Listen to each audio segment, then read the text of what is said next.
In this video tutorial, we're going to be using Computational Fluid Dynamics in order to evaluate the flow through a knife gate valve.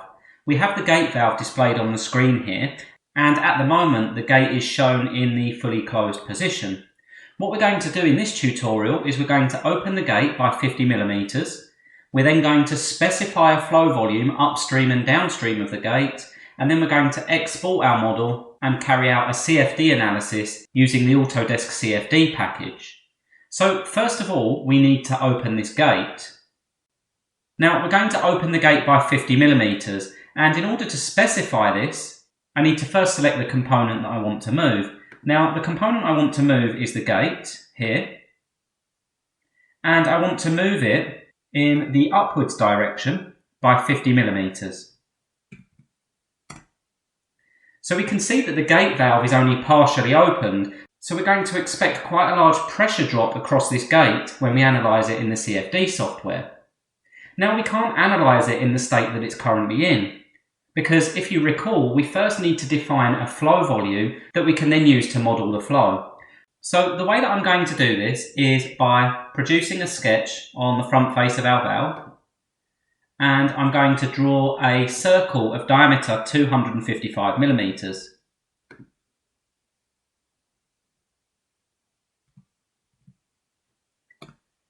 What you'll notice is that that circle corresponds with the inside diameter of our valve. So what we're modelling here is the volume of fluid upstream and downstream of the valve rather than the pipe itself. I'm then going to finish my sketch and I'm going to extrude this.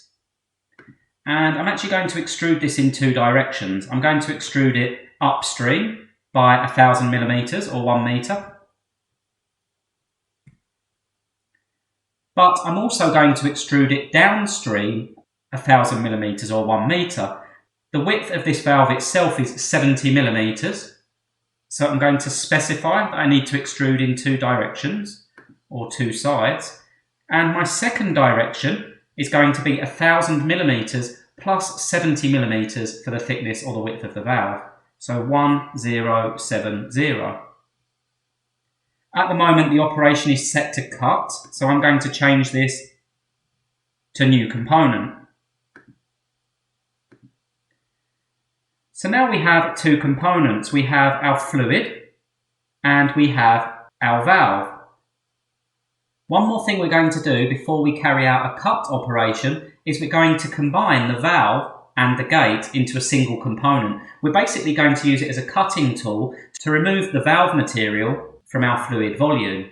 So we're going to use the combine tool. The valve body is already selected as the target body. The tool body therefore is going to be the gate, and we're going to click OK. Now when we go to that component, it's going to be represented as one component instead of two. Now I'm going to repeat the combine function, except this time our target body is going to be the fluid and our tool body is going to be the valve. We need to take care here because at the moment the operation is set to join. We need to change this to cut. Essentially what we're going to be doing is we're going to be removing the valve material from our fluid volume. Now we can click OK, and we'll see that what we have left is our fluid volume with the associated volumes of the valve removed. If we switch our view to wireframe, then we can see that we have an opening where our fluid is going to travel through. We also have material removed for the various other features on the valve, but essentially our fluid is going to be flowing through this narrow section of the valve here. So we have our fluid volume. The next step is to export this as a SAP file so that we can import it into the CFD software. So we select the component, right click, export. I can then specify the name for my export file, and I'm going to call this gate valve fluid volume. I need to change the file type to SAT file because that's the type of file that I can import into the CFD software. And at the moment you can see that that export file is going to be dropped into my downloads folder. You may wish to specify a different location so that you can retrieve that export in the next stage of the video. But for me the downloads folder is fine for the time being, so I'm going to hit export. And that SAT file has now been created. Okay, next I'm going to go over to the Autodesk CFD software. And in order to import my SAT file, I first need to create a new project. I'm going to call this project Gate Valve.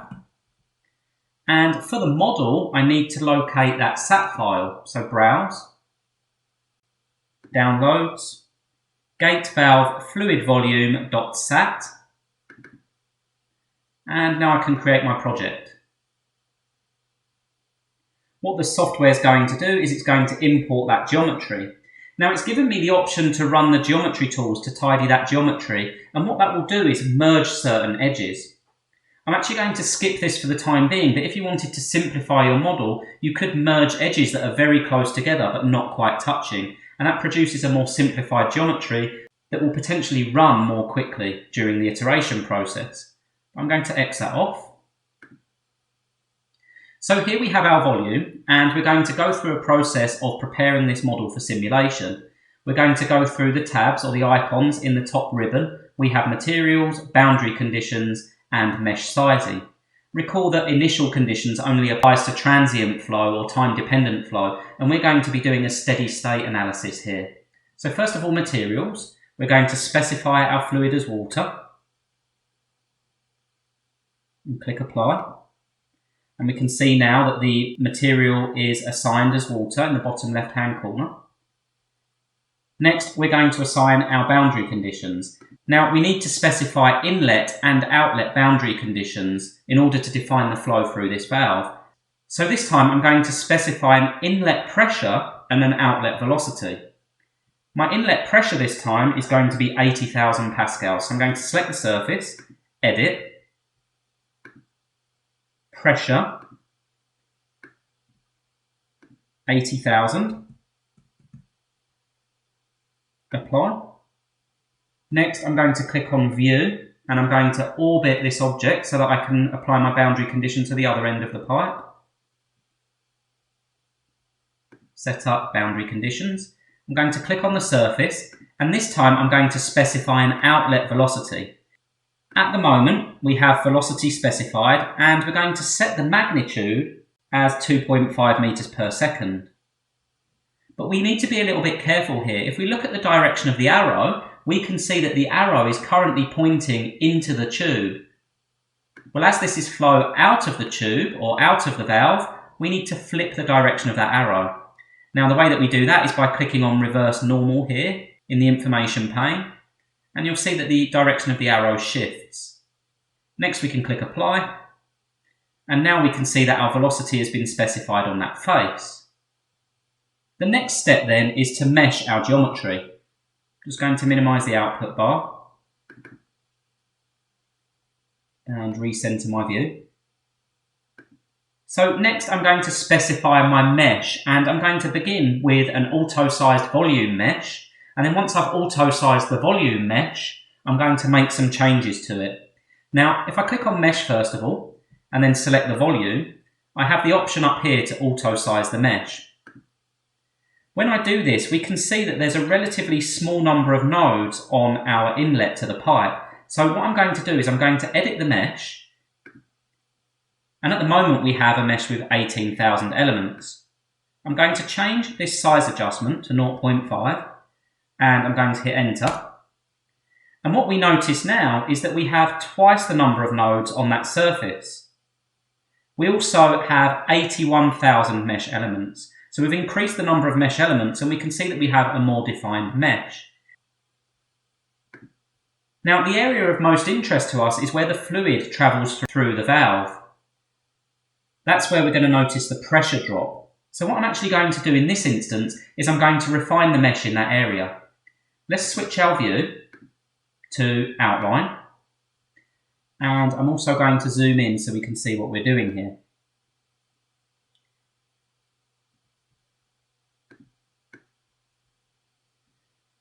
So as you recall, the bottom of the gate valve is represented by these three lines or these three edges here. And our fluid's going to be flowing through the gap underneath. What I'm going to do is I'm going to refine the mesh on those three edges.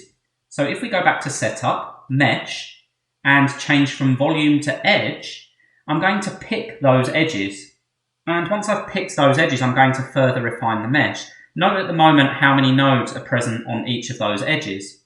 I'm going to select them. 1, 2, 3. There's actually 6 of these because we need the edges travelling in the other direction. The model appears to have separated these, but we have 1, 2, 3 more. I'm going to click Edit because this is the mesh I want to refine. At the moment, because of our previous adjustment, that's actually already set at 0.5, but I'm going to refine that further down to 0.1. Now when I hit enter again, you'll notice that the number of nodes on those edges increases. Now I'm going to apply those changes. The other thing that we notice is we now have 300,000 nodes, but the advantage of doing this on those surfaces is that mesh refinement is going to propagate upstream and downstream of our flow volume. So we're going to have a more refined or denser mesh in this area of the most interest. Okay, I'm going to resize this so that we can see the full view. And now I'm going to run our simulation. So if I return to Setup and go to Solve, we are already specifying that this is a steady state analysis, and I'm going to run this simulation for 100 iterations.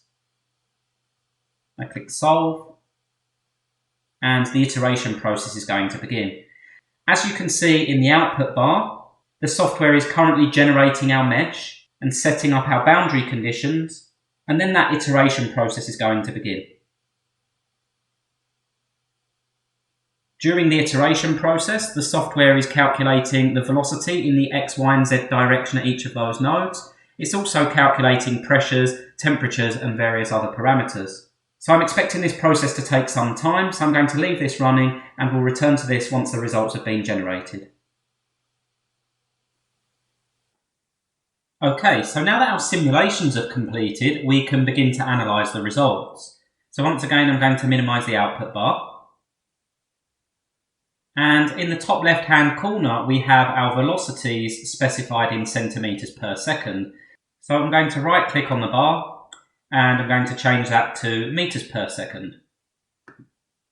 What we can see already is that the maximum velocity of fluid flowing through that valve is 15.797 metres per second. Recall that our outlet velocity is 2.5 metres per second, and as the diameter of the pipe is the same at the inlet velocity is also going to be 2.5 metres per second, so the velocity is increasing significantly as we go through that valve. It's difficult to visualise in the current view, so what I'm going to do is I'm going to create a view plane. First of all, let's orientate this flow volume.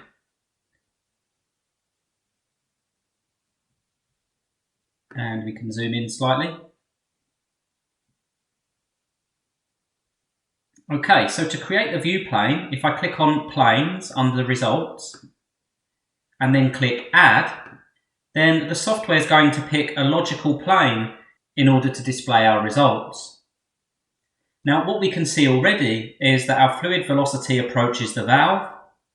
We have a significant increase in the velocity of the fluid as it travels through the valve, and we see quite a lot of turbulence and non-laminar flow, both directly behind the orifice and also further downstream.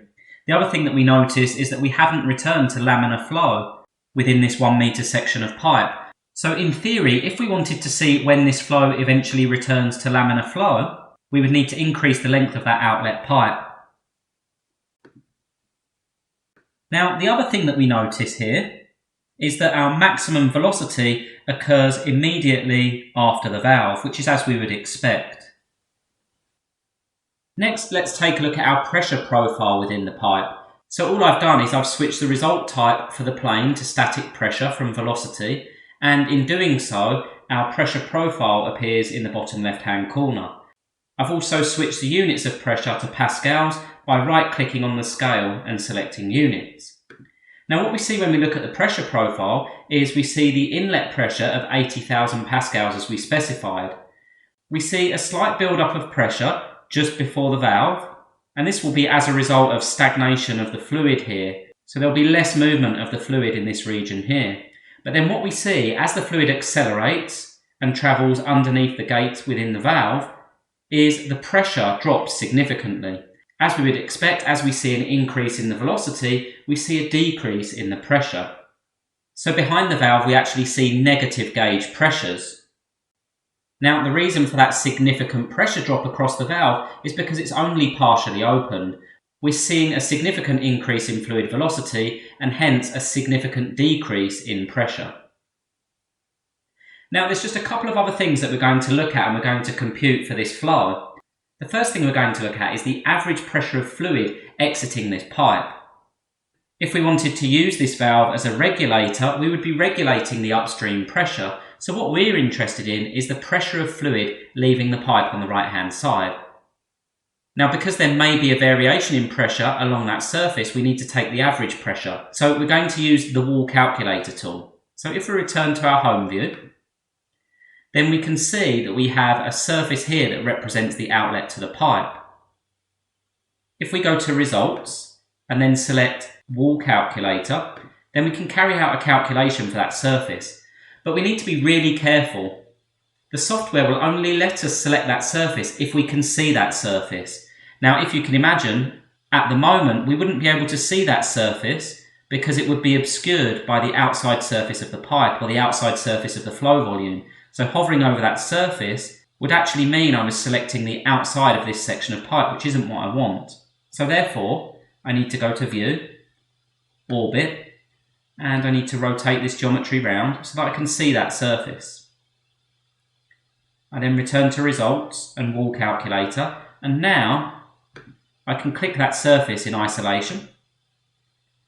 Over here, I'm going to select Pressure, and I'm going to select my units as pascals, and I'm going to hit Calculate. Now what the software is telling us is that the average pressure on that surface is minus 17.5 kilopascals, or minus 17,507 pascals. So we can see that when we've closed this valve, using it as a regulator, we've seen a significant drop in the pressure of fluid exiting that pipe. Note that the pressure of the fluid entering the pipe was 80 kilopascals and the pressure exiting the pipe is minus 17.5 kilopascals. Okay, we're going to carry out one more calculation, so let's return to our home view. And this calculation is for velocity. So I'm going to X off the wall calculator. I'm going to return to planes and I'm going to change my view or my result view back to velocity. So the last thing that we're going to calculate is the inlet velocity to this pipe. Recall that we specified an outlet velocity of 2.5 meters per second, and as the inlet and the outlet are the same diameters, we would expect the inlet velocity to also be 2.5 meters per second. But we're going to run a check on this just to confirm the results that we've obtained here. So the way that I'm going to do this is to once again click on planes. And I'm going to realign that plane such that it's aligned with our inlet. So I right click, align to surface, and then I pick the surface that represents the inlet to my pipe. So zooming in once again, we can see the profile for the velocities on that surface. And we can see that they're in the right order of magnitude. But what we also notice is at the wall, the velocity is closer to 0, and at the centre, it's closer to 3. Now we want the average velocity to make sure it's 2.5 meters per second. So I'm going to right click on the plane again, and I'm going to use a tool called Bulk. And this is going to calculate the bulk average velocity on that surface. If we scroll to velocity, and change our units to meters per second, and click calculate again, then we get various different velocities here. We get the velocity in the x direction, which is roughly 0. We get the velocity in the z direction, which is roughly 0. And we get the velocity in the y direction, which is 2.49 or 2.5 to 1 decimal place. Well, what do each of these values mean? Well, the average bulk velocity in the x direction is the average velocity along this axis here, which we would expect to be 0. Also, the average velocity in the z direction is the average velocity in this direction, which we would also expect to be 0. Our flow is travelling along the y-axis or in the y direction. And as we can see, we have an average velocity of 2.5 meters per second to 1 decimal place in that y direction. So this confirms that our inlet and our outlet velocities are the same. So just to summarise, in this video we've evaluated the flow of fluid through this gate valve. We've looked at things such as the pressure drop across the valve and the velocity through the valve, and we've also used various other tools to calculate the average pressure at the outlet and the average velocity at the inlet. The important thing to note here is that we've used a relatively dense mesh, and that's because we want to achieve accurate results. We could further refine this mesh, but the consequence of that would be an increase in computation time.